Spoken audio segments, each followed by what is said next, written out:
Hello दोस्तों, आज तो दोस्तों हम लास्ट क्लास में पढ़ रहे थे महाराणा सांगा के बारे में। और लास्ट में जो 30 जनवरी 1528 को जो राणा सांगा का देहांत हो जाता है, उन्हीं के खुद के सरदार उन्हें विष दे के मार देते हैं।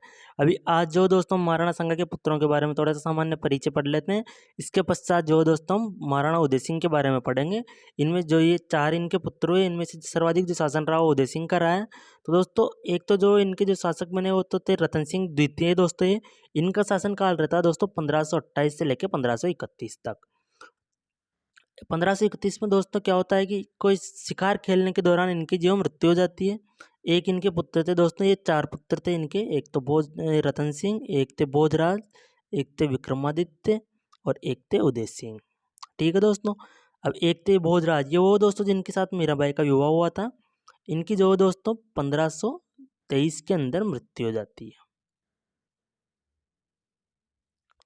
मृत्यु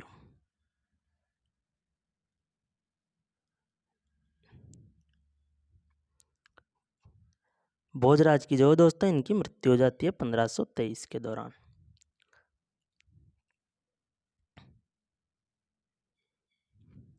ठीक है दोस्तों, इसके बाद में आते हैं विक्रमादित्य। क्योंकि 1500 इनकी तो 1523 में मृत्यु हो जाती है।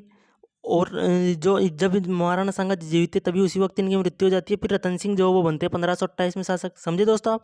1531 में इनकी शिकार खेलने के दौरान मृत्यु हो जाती है रतन सिंह की। उसके बाद जो दोस्तों विक्रमादित्य बनते हैं शासक। इन्हें दोस्तों इतिहास के अंदर जो एक कायर शासक के नाम से कहा गया है, कायर शासक के नाम से जाना जाता है। बहादुर शाह के आक्रमण के दौरान ये जो यहाँ से चित्तौड़ को छोड़ के चले जाते हैं, इस वजह से। एक थे दोस्तों उदय सिंह, इनका सर्वाधिक शासनकाल रहा 1537 से 72 तक। और इन्हीं के जो दोस्तों इन्हीं के पुत्र थे महाराणा प्रताप। महाराणा प्रताप।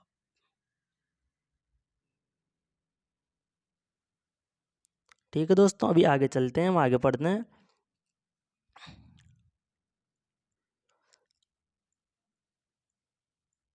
अब जैसा कि मैंने आप लोगों को बताया 1531 में रतन सिंह की हो गई थी मृत्यु।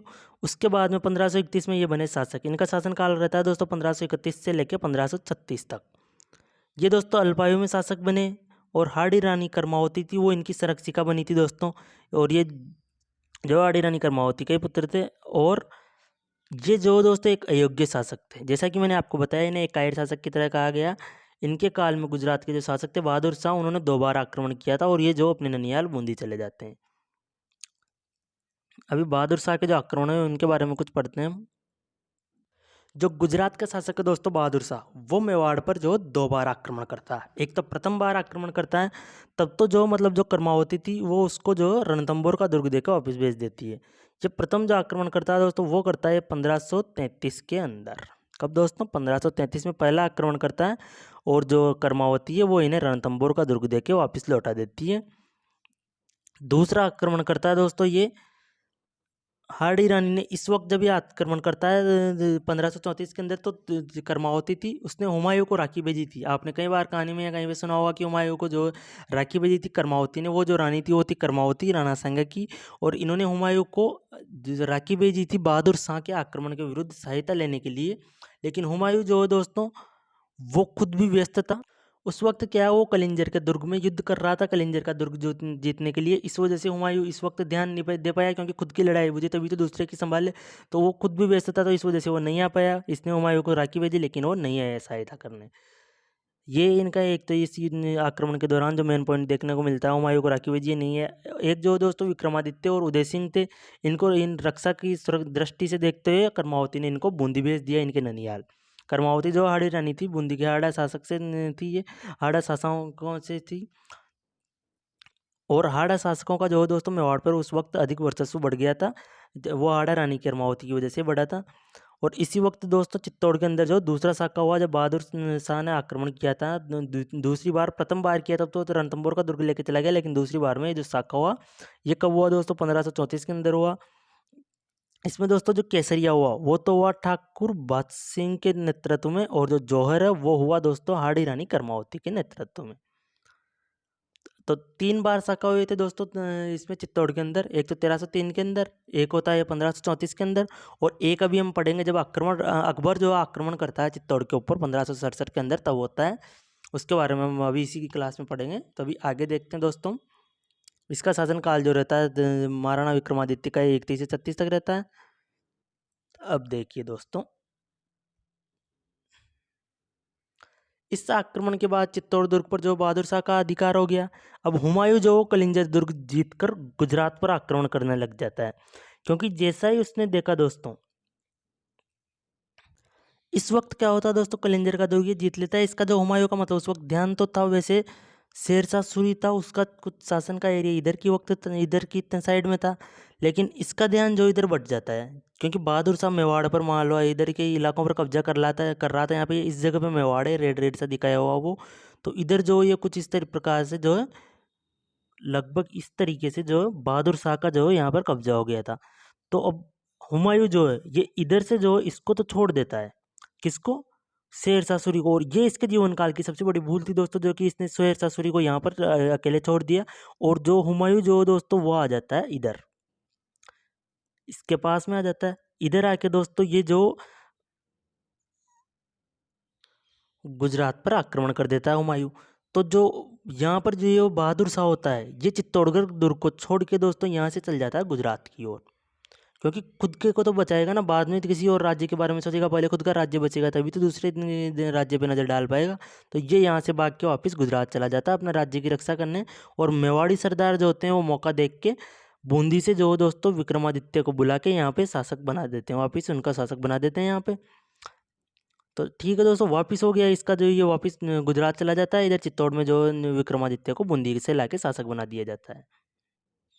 अब क्या होता है दोस्तों, मेवाड़ का जो इतिहास होता है उसमें क्या होता है, देखिए अब आप समझिए। यहाँ पे भी आप लोगों के सामने एक नया नाम निकल के आएगा दोस्तों, वो है बनवीर। अब बनवीर नाम आएगा तो उससे पहले मैं आपको ये समझा देता हूँ कि ये कौन था, कहाँ से है, किसका पुत्र था, क्या था। तो दोस्तों होता क्या है, इसके लिए आपको थोड़ा सा पहले चलना होगा, हमने कुछ क्लासों पहले पढ़ा। तो दोस्तों जैसा कि आप लोगों को याद होगा, हम पढ़ते हैं कि जो ये थे महाराणा सांगा थे, ये चार भाई थे। इनके पहले जो महाराणा सांगा के पहले आप याद कीजिए, पहले का वीडियो देख लीजिएगा यदि आपको याद नहीं आ रहा हो तो। इनके जो दोस्तों पिता थे महाराणा रायमल। अब महाराणा रायमल के दोस्तों ये थे चार पुत्र। कौन कौन दोस्तों, ये चार थे, एक तो पृथ्वीराज सिसोदिया, एक थे जयदेव, एक थे जयसिंह, एक थे सांगा। ये चारों पुत्र थे किसके दोस्तों, महाराणा रायमल के। ठीक है दोस्त, ये थे महाराणा रायमल के। अभी हम पढ़ रहे हैं किसके बारे में दोस्तों, महाराणा सांगा के बारे में। सांगा के कितने पुत्र अभी हमने पढ़ा है सही, ये चार पुत्र थे, रतन सिंह, भोजराज, विक्रमादित्य और उदय सिंह। अब दोस्तों ये जो बनवीर होता है ये क्या है, जो पृथ्वीराज सिसोदिया थे इनके दासी पुत्र होता है, यानी एक अवैध पुत्र होता है पृथ्वीराज सिसोदिया के दासी, जिसका नाम था दोस्तों अनोरस। इनका पुत्र था बनवीर। ये होता है बनवीर दोस्तों। तो ये क्या है कि ये बनना चाहता है मेवाड़ का शासक, लेकिन दासी पुत्र होने के कारण ये नहीं बन पाता है। तो ये कहता है कि जो विक्रमादित्य और उदय सिंह है, इनका जो जब विक्रमादित्य को बूंदी से लाके शासक बनाया जाता है तो ये उनका विरोध करता है कि उदय सिंह और बनवीर जो है ये कायर शासक है। ये बहादुर शाह के आक्रमण के दौरान जो अपने ननियाल बूंदी चले गए, यहाँ की प्रजा को असुरक्षित छोड़ते हुए। ये ऐसा कहता है कि ये जो मेवाड़ का शासक बनना चाहता है और ये नहीं बन पाता है। तो मेन चीज़ जो आपको यहाँ से समझनी हो तो ये समझिए कि बनवीर कौन है। तो ये जो राणा सांगा थे ये चार भाई थे, महाराणा रायमल के थे। तो महाराणा रायमल के जो एक पुत्र थे पृथ्वीराज सिसोदिया, जिनको विष दे के मार दिया जाता है इनके बहनों के द्वारा, तो उनका जो दासी पुत्र था वो था बनवीर। ठीक है दोस्तों, अभी हम आगे पढ़ते हैं। ये यहाँ पर कुछ यही है बस लिखा हुआ, दासी पुत्र बनवीर ने विक्रमादित्य और उदय सिंह का यह कहकर विरोध किया कि ये कायर है, जो मैंने आपको समझाया वैसे अभी बताया। जो बनवीर मेवाड़ का शासक बनना चाहता था और दासी पुत्र होने के कारण बन नहीं सका। 1536 में जो दोस्तों फिर बनवीर ने क्या किया, महाराणा विक्रमादित्य की हत्या कर दी। कब की दोस्तों, तो 1536 में। ये चीज़ आप याद रखिएगा, 1536 के दौरान। और बनवीर उदय सिंह को भी मारना चाहता था, लेकिन जो पन्नादाई है उसकी एक तरीके से उसके वजह से जो उसने जो बलिदान दिया उसके कारण उदय सिंह को बचा लिया। उसने क्या, अपने पुत्र की बलि दी। इनका जो पुत्र था दोस्तों वो था चंदन। इनको जो दोस्तों क्या किया इन्होंने, जब मतलब सैनिक आते हैं इसके मारने, बनवीर के जो सैनिक आते हैं, तो ये उदय सिंह को तो वहाँ से उठा लेती है और जो अपने पुत्र चंदन को उदय सिंह की जगह पे सुला देती है। ऐसी बहुत सी ऐसी जो होती है दोस्तों, बहुत सी कुर्बानियाँ, एक महान जो हीरो या नायक आता है कहीं भी इतिहास से निकल के, उसके पीछे कई कुर्बानियाँ होती है जो हमें देखने को नहीं मिलती है। सिर्फ वो उसका जो एक चरित्र हीरो वाला बन जाता है, लेकिन इनके पीछे कई कुर्बानियाँ होती है जो बहुत से लोगों की दी हुई होती है, तब जाके एक तरीके से महान शासक या महान नायक बन के उभर के हमारे सामने निकल के आते हैं। तो ये अपने पुत्र चंदन को सुला देती है और उदय सिंह को बचा लेती है। और उदय सिंह को जो दोस्तों यहाँ से कुंभलगढ़ दुर्ग में एक किलेदार था आशा देवपुरा, उसके पास ले जाती है। तो कहाँ पे लेके जाती है दोस्तों, यहाँ से, यहाँ तो बचा लेती है चंदन की बलि दे के, और ये जो उदय सिंह को कुंभलगढ़ दुर्ग के अंदर ले जाती है। कुंभलगढ़ दुर्ग के अंदर पन्नादाई उदय सिंह को ले जाती है। ठीक है, अभी आगे पढ़ते हैं हम। अभी हम दोस्तों महाराणा उदय सिंह के बारे में पढ़ते हैं। इनके बारे में इतना ही, उदय विक्रमादित्य वगैरह। अभी उदय सिंह के बारे में थोड़ा सा कुछ इतिहास में और ज़्यादा जानने को मिलेगा हमें। तो ये दोस्तों ये है उदय सिंह। सबसे पहले दोस्तों बात करें इनके शासनकाल की, तो इनका जो शासनकाल हो रहा 1537 से लेकर 1572 तक। इनका 2 बार राज्याभिषेक हुआ दोस्तों। प्रथम जो राज्याभिषेक वो होता है इनका 1536 के अंदर, और होता कहाँ पे दोस्तों, तो वो कुंभलगढ़ दुर्ग के अंदर होता है। और जो दोस्तों दूसरा जो राज्याभिषेक होता है वो होता है 1537 के अंदर, ये भी कुंभलगढ़ दुर्ग में होता है। और इस राज्याभिषेक में जो राव मालदेव जो थे मारवाड़ के शासक, वो भी आते हैं। इन्हीं की वजह से क्या है, इन्हीं की सहायता से ये जो बनवीर को मारते हैं।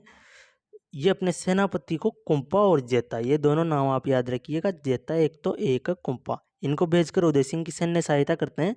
और ये जो दोस्तों कुंभलगढ़ से जो चित्तौड़ पर आक्रमण करते हैं और जो बनवीर को यहाँ पे मार डालते हैं। कब दोस्तों, 1537 के अंदर। और ये जो मालदेव की सहायता की वजह से ऐसा हुआ दोस्तों, इन्होंने इनकी सहायता की। अब आगे पढ़ते हैं हम। इसके बाद में जो दोस्तों गिरी और सुमेल का युद्ध होता है, ये किसके मध्य होता है दोस्तों, तो ये शेरशाह सूरी और मालदेव के मध्य। यहाँ पे क्या होता है दोस्तों, जो मतलब राव मालदेव है वो हुमायूं से थोड़ा हाथ मिला लेता है शेरशाह सूरी के विरुद्ध, क्योंकि शेरशाह सूरी का जो बढ़ता जा रहा था इसके इलाकों पर इधर। तो जो शेरशाह सूरी है, उस वक्त शेरशाह सूरी को मैंने आपको बताया, तो हुमायूं ने शेरशाह सूरी पे ध्यान नहीं दिया और गुजरात की तरफ ध्यान दिया, बहादुर शाह की तरफ। तो उसका जो थोड़ा वर्चस्व बढ़ गया। तो इस कारण जो दोस्तों शेरशाह सूरी की थोड़ी शक्ति बढ़ गई। इसने जब देखा कि राव मालदेव जो हुमायूं की तरफ मिल रहा है, तो इसने जो मारवाड़ पर आक्रमण कर लिया। अब गिरी सुमेल के युद्ध के दौरान दोस्तों ये जीत गया। युद्ध हुआ किसके मध्य, राव मालदेव और शेरशाह सूरी, इन दोनों के मध्य युद्ध हुआ। युद्ध में ये जीत गया और इसने मारवाड़ पर अधिकार कर लिया। और इस युद्ध के बाद में जो दोस्तों इसने मेवाड़ पर आक्रमण करने की योजना बनाई, क्योंकि ये तो अपने साम्राज्य का विस्तार चाहता था। तो इसने जो मेवाड़ पर आक्रमण करने की योजना बनाई। उदय सिंह ने जो दोस्तों, यहाँ पर इतिहास में कई जगह पर देखने को मिलता है कि बताया जाता है इस वजह से उदय सिंह को जो एक कायर बताया जाता है, लेकिन इन्होंने अपनी प्रजा और लोगों की रक्षा को देखते हुए जो दुर्ग की जो चाबियां थी वो शेरशाह सूरी को पहले ही बेच दी। ये इनकी एक रणनीति थी दोस्तों, रणनीति की तरह तो इन्होंने दिमाग को काम में लिया। और जो दोस्तों आगे आता है कि कर्नल जेम्स टोड है, उन्होंने ये लिखा था, एक लाइन इनकी आती है कि महाराणा सांगा और महाराणा प्रताप के मध्य यदि उदय सिंह का नाम नहीं आता तो मेवाड़ के इतिहास के पन्ने कुछ अधिक उज्जवल होते। क्योंकि दोस्तों कुछ मतलब ऐसा होता है कि कुछ अच्छी अच्छी चीज़ें होती है, उसमें थोड़ी सी कम अच्छी चीज़ भी होती है तो वो हमें अच्छी नहीं लगती। इसी प्रकार जो दो महान शासक हुए, सांगा और प्रताप, ऐसे ऐसे शासक हुए जिनके बारे में कहीं पे भी ऐसे शासकों को देखने को नहीं मिलता। ऐसे महान शासक हुए जिन्होंने पूरे हिंदुस्तान में अपनी सत्ता का ऐसा वर्चस्व, ऐसा परचम लहराया जो हर जगह पे लहरता दिखता रहा दोस्तों। तो ये जो इनके बीच में उदय सिंह जैसे शासक का नाम क्यों दिखाई देगा, एक तो प्रताप हुए, एक सांगा हुए, तो इन्होंने भी बहुत कुछ किया उदय सिंह ने भी, लेकिन ऐसे दिखता नहीं है। क्योंकि इन्होंने कुछ गलतियां भी की है, जैसे दुर्ग की चाबियां पहले सौंप दी, और भी जो जैसे कि इनके रानी थी प्रिय रानी धीर भाई, उनके कहने पे इन्होंने जगमाल को शासक घोषित कर दिया। ऐसी कुछ गलतियां की, इस वजह से इनका जो इतिहास में थोड़ा सा इनको अलग नज़र से देखा जाता है, अलग कुछ कायरता वगैरह का कुछ कहा जाता है इनके बारे में। पर बाकी जो दोस्तों उदय सिंह ने मेरे हिसाब से बहुत कुछ किया है। वो इनकी जो एक रणनीति वाला दिमाग रखते थे, सोच रणनीति रखते थे इनकी। इन्होंने मुगलों को बहुत परेशान किया, छापेमारी युद्ध कर करके मुगलों को चैन से रहने नहीं दिया जब चित्तौड़ पर आक्रमण हुआ। अब देखिए दोस्तों, महाराणा उदय सिंह ने उदयपुर नामक नगर बसाया। तो उदयपुर नगर किसने बसाया, तो ये याद रखिएगा आपको, उदय सिंह ने बसाया था। और कब बसाया दोस्तों, तो ये बसाया था 1559 के अंदर। और उदयपुर को जो अपनी नई राजधानी बनाई। उदयसिर झील का जो निर्माण दोस्तों वो भी इन्होंने करवाया था। ये ध्यान से देखिएगा, यहीं ऐसी जगहों से क्वेश्चन उठते हैं दोस्तों। उदय सिंह ने पिछोला झील के किनारे चंद्रमहल या सिटी पैलेस की नींव रखी। चंद्रमहल या सिटी पैलेस की नींव जो वो भी उदय सिंह ने रखी। अभी आगे चलते हैं हम। अब आता है दोस्तों मेवाड़ पर अकबर का आक्रमण, मुगलों का। ये वो वक्त है जब हुमायूं की हो जाती है मृत्यु, अकबर बन जाते हैं शासक, और लगभग अकबर के शासक बनने के काफ़ी सालों बाद की ये 56 के लगभग अकबर शासक बन जाते हैं, और ये 67 के दौरान आक्रमण करता है। आक्रमण के प्रमुख कारण क्या होते हैं दोस्तों? सबसे पहले कारण के बारे में हम जानते हैं। तो जो उदय सिंह थे वो अपने पड़ोसी राज्यों से काफ़ी अच्छा व्यवहार रखते थे। तो उनके पड़ोसी राज्यों को, क्योंकि पहले से ही राणा सांगा से चलती आ रही है, वो सभी राज्यों के पड़ोसियों ने उनका मदद की, हर युद्ध में सहायता की, तो ये सभी की सहायता करते थे। तो बाज बहादुर जो गुजरात के शासक थे, अकबर का विद्रोही था, उसको उदय सिंह ने अपने पास शरण दे दी, क्योंकि ये सभी की सहायता करते थे। उसके अलावा मेड़ता के शासक थे जयमल मेड़तिया और कल्लाजी राठौड़ को, ये भी अकबर के विद्रोही थे। तो इनको भी जो उदय सिंह ने शरण दे दी। अकबर को इस चीज़ से उसके स्वाभिमान को काफ़ी ठेस पहुंची कि जो मेरे विद्रोही है उनको जो उदय सिंह एक छोटी सी रियासत है वो ऐसा मानता था, वो इनको शरण दे रही है। तो ये ऐसे कारण रहे कुछ। और मेवाड़ में जो दोस्तों राजस्थान एक सबसे प्रभुत्वशाली रियासत थी, मेवाड़ की एक गौरवशाली रियासत थी, और गुजरात और मालवा के मध्य एक प्रवेश द्वार की भांति काम करती थी।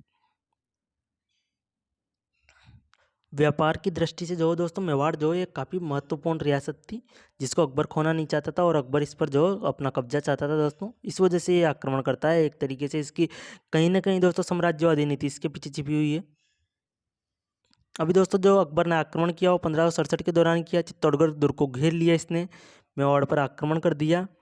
इस आक्रमण के वक्त अकबर के साथ दोस्तों भगवान दास भी थे, और उन्हीं के आदेश पर बाद में कत्लेआम आदेश जारी करवाता है। इस आक्रमण के दौरान उदय सिंह दोस्तों ये जाना नहीं चाहते थे, लेकिन इनके सरदारों और सामंतों ने इनको पहाड़ों में भेज दिया कि यदि आप रहोगे तो फिर से कोई नई राजधानी बना लोगे, मेवाड़ की प्रजा की रक्षा यदि राजा रहेगा तो ही हो पाएगी, क्योंकि पीछे तो हम ही सब संभाल लेंगे। तो उदय सिंह जो दोस्तों जयमल मेड़तिया और पत्ता सिसोदिया को जो यहाँ के जो दुर्ग का था उसका कार्यभार सौंप के पहाड़ों में चले जाते हैं।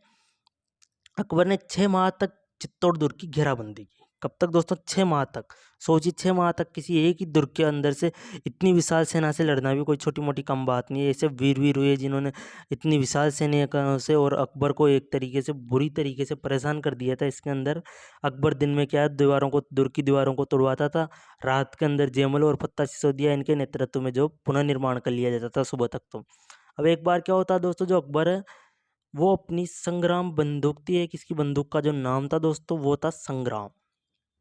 संग्राम बंदूक थी इसकी। तो जयमल मेड़तिया जो दुर्ग का जो निरीक्षण करते हुए रहते हैं, मतलब दुर्ग के ऊपर से घूमते हुए देखते रहते हो कि भाई चलो देखते हैं कि क्या है, अकबर की सेना किधर क्या है, किधर क्या तोड़ी है, किधर क्या तोड़फोड़ की है। तो निरीक्षण कर रहे थे। निरीक्षण के दौरान अकबर ने देख लिया, तो अकबर ने जो संग्राम से गोली चला दी मेड़तिया के, जयमल मेड़तिया जी के ऊपर, और वो जो उनके पैरों में लगी और वो जो घायल हो गए उस दौरान। यहाँ पे ये होता है दोस्तों, ठीक है। अब इस जो युद्ध के दौरान दोस्तों एक तो इसने घायल कर दिया, और अकबर ने जो आक्रमण किस प्रकार से किया, जो मतलब दुर्ग के अंदर के जितने भी राजपूत थे उन्होंने अकबर की नाक में एक तरीके से दम, नाक के अंदर दम करके रखा था। अकबर कहीं तोपों गोलों बारूदों से हमला करता रहा, लेकिन ये ठस से मस भी नहीं हुए। तो अकबर जो दोस्तों वो दिमाग लगाता है। अभी मैं आपको कुछ थोड़ा सा समझाता हूँ।